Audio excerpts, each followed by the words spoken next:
guys, it's Miranda and welcome back to my channel. Today's video is going to be just a quick short thing on a topic that's very important to me and dear to my heart.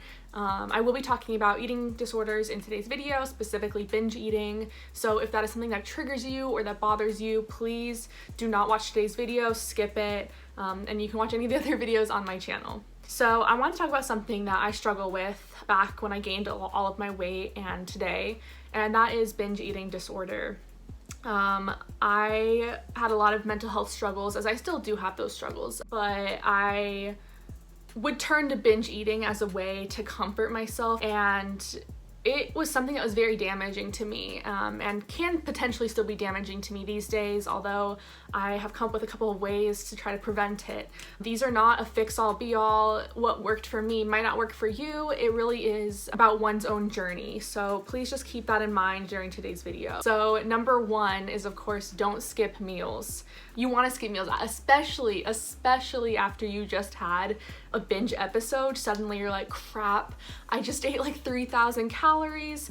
I need to skip the next couple of meals. And that is the exact opposite of what you want to do. Even though I know it is extremely difficult, what you want to do is just try to eat a healthy, light meal for your next meal, essentially. Another thing is avoid restrictive diets. At least for me, restrictive eating just didn't work. It made everything that I was restricting, I would just think about all the time, like, oh, I can't eat grains. Suddenly all I would want is a baguette.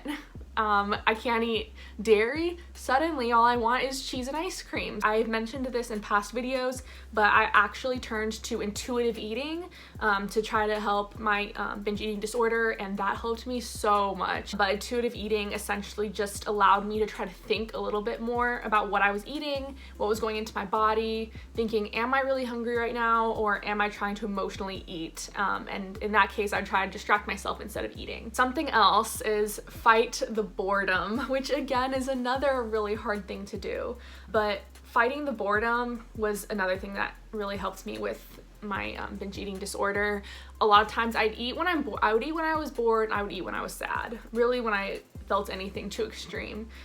So trying to fight the boredom is the best thing to do. A couple of the things you can do to fight that boredom includes going on a walk. That helps me a lot. I would just be like, okay, you know what? I'm gonna walk away from this, and I would literally just go on a walk. And you don't even have to think about this as exercise. It is exercise, but you don't have to think about it that way. I would just be like, you know what? I wanna go on a walk and look at nature. I want to go see the trees, see the sunset, whatever it was. It was fun. Like, I enjoyed going out and trying to just like find different things. A lot of times I would take my phone and take pictures of every single thing that was interesting to me, and at the end of the walk I could look through all the photos, and it was just kind of cool to see, like, why did I think this was interesting, what about this caught my attention. Also, I just was out of the shower, so that's why my hair is like super wet and I look different, and I put on a bunch of sunscreen, so that's why my face is like bright. My bad. But walking, definitely walking. Another thing that I would do to prevent boredom is I would eat something, but I would eat something that was healthy. So maybe just a snack. I'd be like, you know what? Okay, I'm hungry, sure.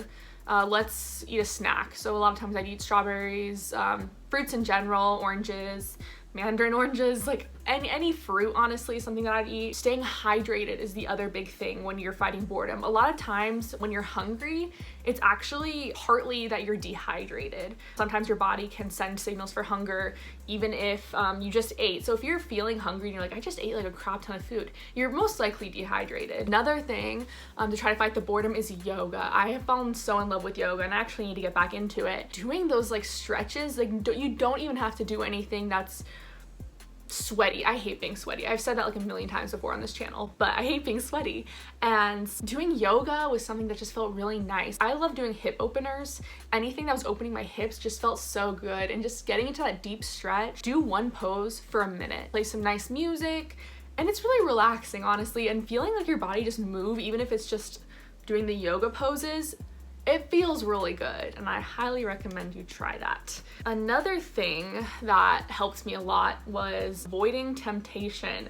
So it was really difficult when I was living with my parents because they, you know, would buy junk food, because that's what I have 3 younger sisters, and we would all want to eat junk food, right? Every time there was something, I'd be like, oh my gosh, that looks so good. When I was living on my own, it was so much easier because I just wouldn't buy that stuff. I would just buy things that would make healthy meals or eat some healthy snacks, and I just wouldn't buy the junk food and the ice cream and all of that.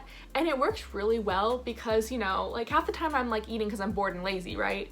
But I'm lazy, and that helps me when I don't have those things. So I'm like, oh, I'm too lazy to go to the store and buy ice cream. So if I just don't have it here, I usually just don't get it. So those are kind of my 3 points today. Try to get therapy or just talk to a loved one about some of the struggles you're going through.